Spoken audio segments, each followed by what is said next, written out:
do you want to just briefly describe who you are and what your relationship to Trash Arts and Sam makes? Not a problem. Not a problem. My name is Ben Farron. I'm a local musician. I play guitar and I sing. And I was lucky enough to meet Sam doing a few shows for Trash Arts over the last couple of years. I've been playing around here since about 2008, 2009. And when Will started Trash Arts and then Sam did Trash Arts, and I met them through that. So basically doing live music shows rather than the whole film thing.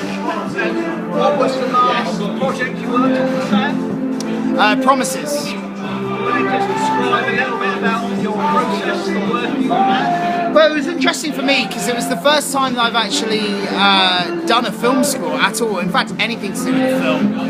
And Sam asked me, approached me and just said, I'm doing this new film, what do you feel like about doing a bit of music for it? And I was really excited. I thought it was a really great project. I thought when Sam told me about it, told me the whole concept, it was just really good fun and just something very different from what I do normally, being a blues rock sort of guitarist.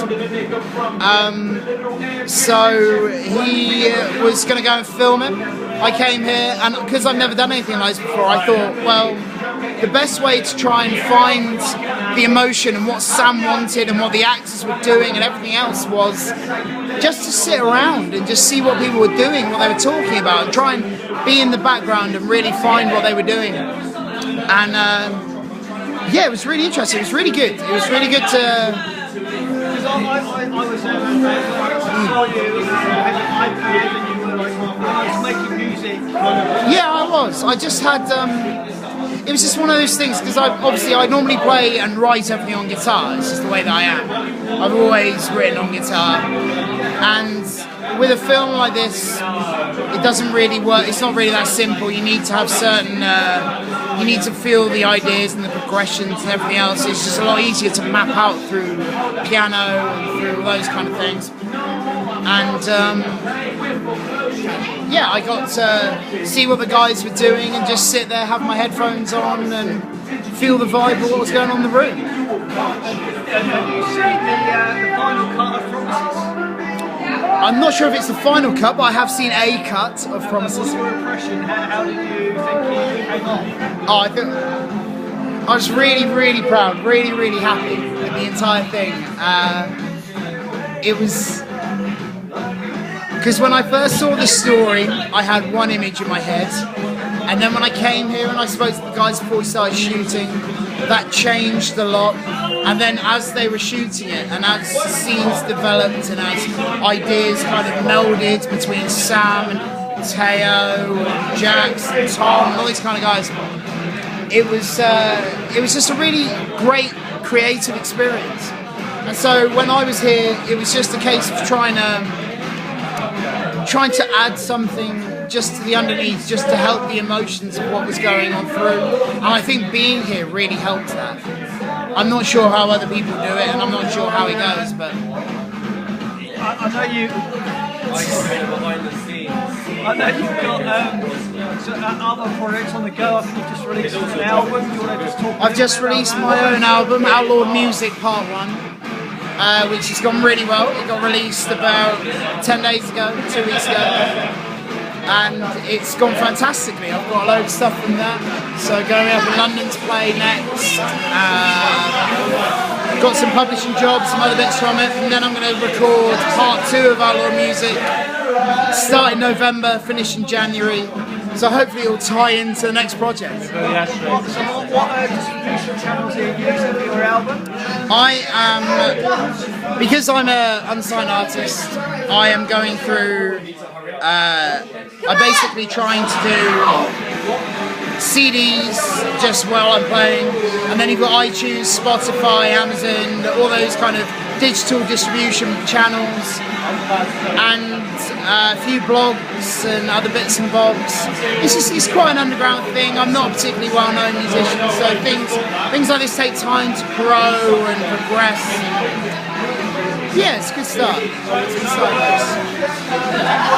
with Sam again, is it? You guys work? Absolutely, I can't wait. Like the Trash Arts guys are friends of mine anyway, so doing one of their films is really an honour for me, just because I know their visions for things and we all talk about it, and when we go and have like, just go drinking, talking about all these crazy things that we want to do. And so being a part of that's fantastic. I guess you've like described like the high point and why you enjoy working with it. Has there been any conflict or any disagreements? Or? No, not at all. I think because I know what my role is in the entire filmmaking process. I'm not trying to take over the entire thing with this huge elaborate musical thing. All I want to do is try and make the project that we're all a part of the best thing that we humanly can do. So yeah, I think that helps. I think knowing the role that I've got in this helps, because the way we all talked about it beforehand, just how we've talked about films and TV and music and everything in general, it just helps knowing what you are expected to do. And last question, if you kind of had to describe the Trash Arts brand, or what's different about Trash Arts, or why should you watch a Trash Arts film apart from your music source? How would you describe that to like the man industry?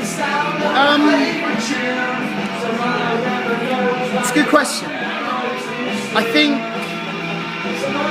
especially when it comes to, bearing in mind I'm not particularly a film guy, I wouldn't sit at home and watch tons of hours of art house films or even independent British films or anything else, but when it comes to Portsmouth, and this is a town that I know and a town that I love, I think that the way that Sam and the boys write what they're doing and have that emphasis of what is actually going on, there's a real life symbolism. It's not like somewhere in London with those tower blocks and that kind of thing, the whole Noel Hunt sort of style filmmaking, and that's fantastic and a beautiful thing, but it doesn't appeal to people that don't live in London and don't live in these very urban areas.